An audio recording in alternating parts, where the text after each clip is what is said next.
Freud va a hablar de los componentes de la pulsión. Ustedes trabajarán esto en los prácticos. La articulación de esos 4 componentes nombran la pulsión: objeto, meta, esfuerzo y fuente. La pulsión se define por estos 4 componentes articulados. Quiere decir que si no está uno de esos componentes, no podemos hablar de pulsión. El objeto, recuerden que siempre es parcial. El objeto de la pulsión es parcial. Se va a diferenciar del objeto total que luego ubicaremos. La pulsión no se satisface con el objeto, sino que el objeto permite un circuito pulsional y entonces se va a satisfacer en la fuente, es decir, que va a retornar, va a volver a la fuente. La meta es la satisfacción, pero es importante aclarar que es imposible que la pulsión se satisfaga plenamente. Siempre va a haber una diferencia entre lo que se busca como placer y lo que se obtiene. No hay satisfacción plena de la pulsión.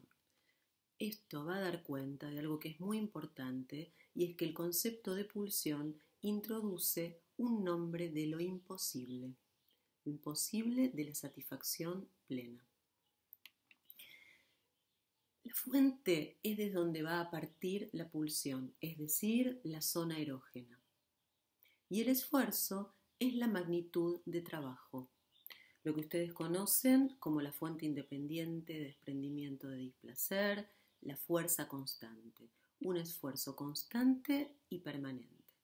Es decir, que la pulsión es una fuerza constante que es endógena, es decir, que proviene del propio cuerpo. Freud va a anticipar que la fuerza de la pulsión, la fuerza constante, es traumática, en tanto no se puede huir de los estímulos endógenos, a diferencia de los estímulos exógenos. Esto significa que es un trauma permanente, produce todo el tiempo un aumento de tensión en el aparato.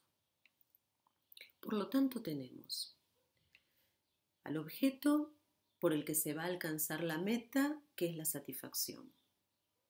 El esfuerzo como fuerza constante.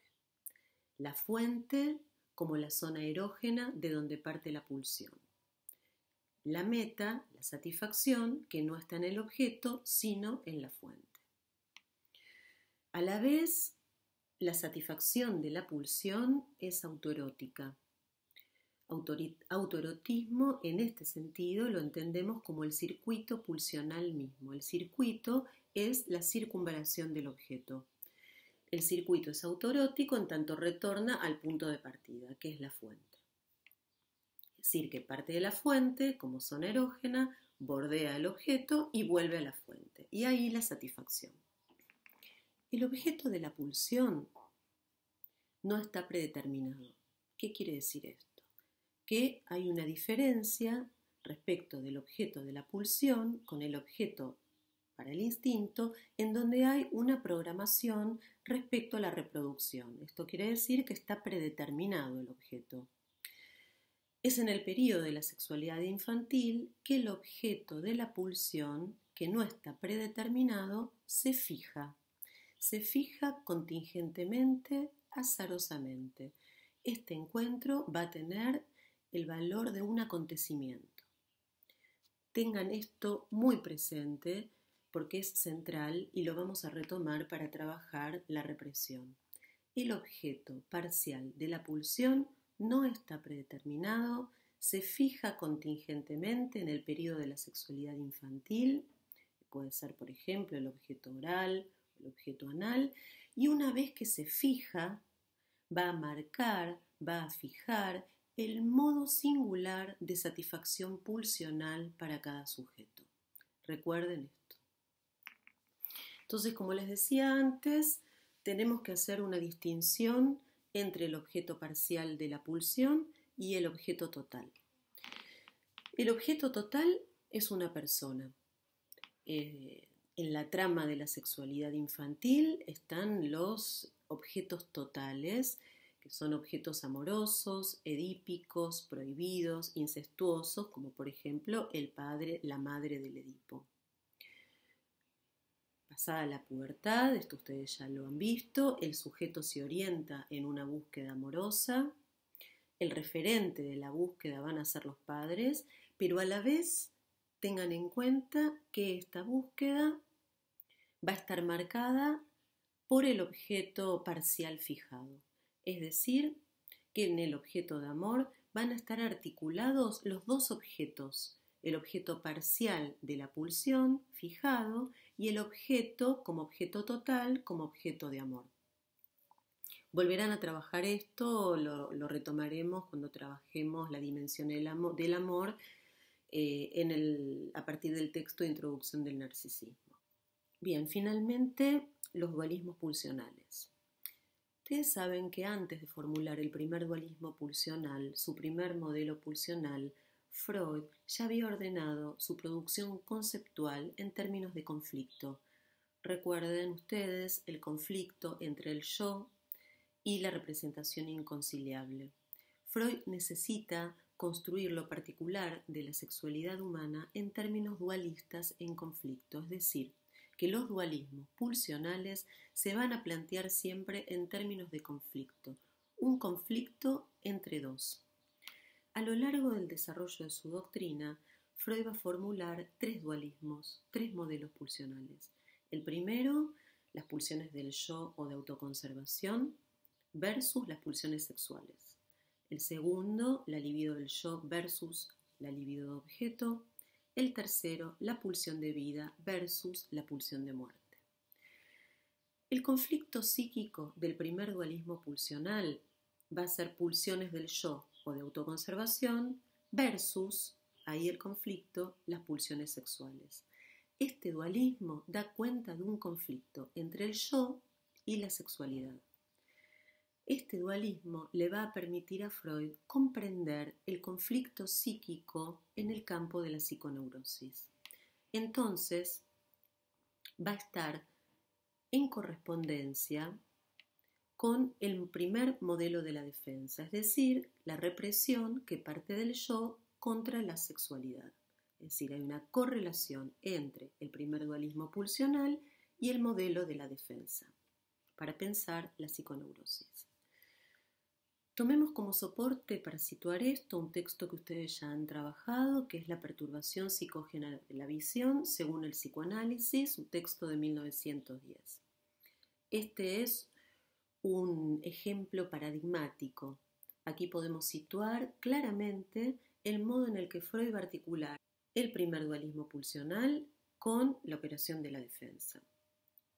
En La perturbación psicógena de la visión, Freud nos ofrece un ejemplo paradigmático del conflicto pulsional. Es muy claro como ejemplo.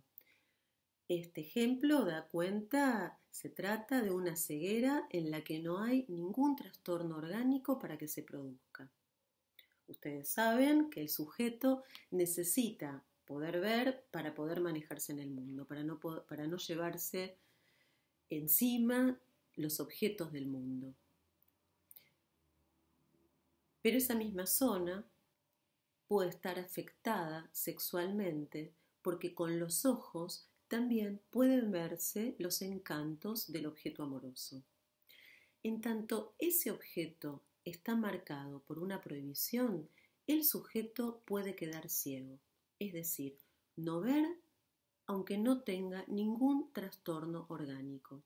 Entonces puede no ver justamente porque está la dimensión pulsional que se pone en juego como satisfacción, lo que hace que el resultado sintomático sea una ceguera. En la perturbación psicógena de la visión, vemos como un órgano, en este caso los ojos, va a quedar al servicio de dos amos. Por un lado, al servicio de las pulsiones del yo, para que el sujeto pueda desplazarse en el mundo, pero también responde a las pulsiones sexuales y entonces puede producirse una ceguera neurótica. El modo en el que se va a poner en juego la prohibición, la represión de ese deseo, es justamente la ceguera histérica. Entonces, en la ceguera, como ceguera histérica, un órgano que no tiene ningún problema orgánico va a padecer una afectación, un no funcionamiento. Entonces podemos ver claramente que la ceguera histérica es testimonio de un conflicto pulsional, el conflicto entre las pulsiones del yo o de autoconservación y las pulsiones sexuales. El síntoma es el resultado de ese juego de fuerzas. Pero tenemos que ubicar aquí un deslizamiento en el texto freudiano. Freud habla de pulsiones del yo o de autoconservación y pulsiones sexuales y pareciera entonces que las pulsiones del yo o de autoconservación están al servicio de conservar el organismo.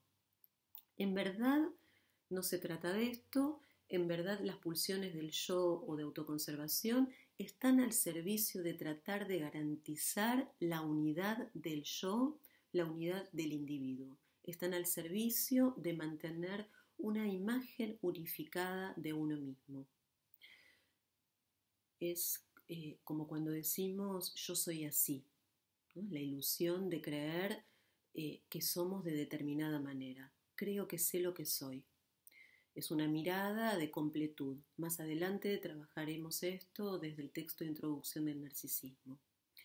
En cambio, las pulsiones sexuales dirán que esa unificación, ese yo soy así, es imaginario, es engañoso. Es decir, que las pulsiones sexuales desgarran esa pretendida unidad, develan, revelan la fractura del yo soy así. Entonces, volviendo a este ejemplo paradigmático, la ceguera histérica revela un deseo prohibido. Las pulsiones sexuales revelan la división, la escisión, es decir, que no hay ninguna unidad del yo. La pulsión sexual va a fracturar al sujeto, lo va a dividir. Va a mostrar el sujeto como fracturado, como dividido. Va a revelar que el yo no es un yo unificado. Este ejemplo nos permite situar con claridad el cuerpo de la histeria.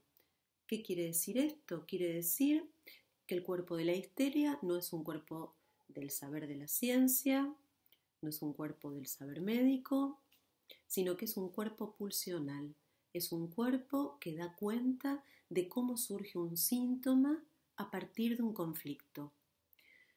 Ya hemos visto que el cuerpo no es un dato original, no es un cuerpo unificado. La histeria dirá claramente que el cuerpo está fragmentado. Porque tenemos un cuerpo y no un organismo, podemos tener síntomas. Bien, hasta acá. Espero que hayan podido seguir el desarrollo.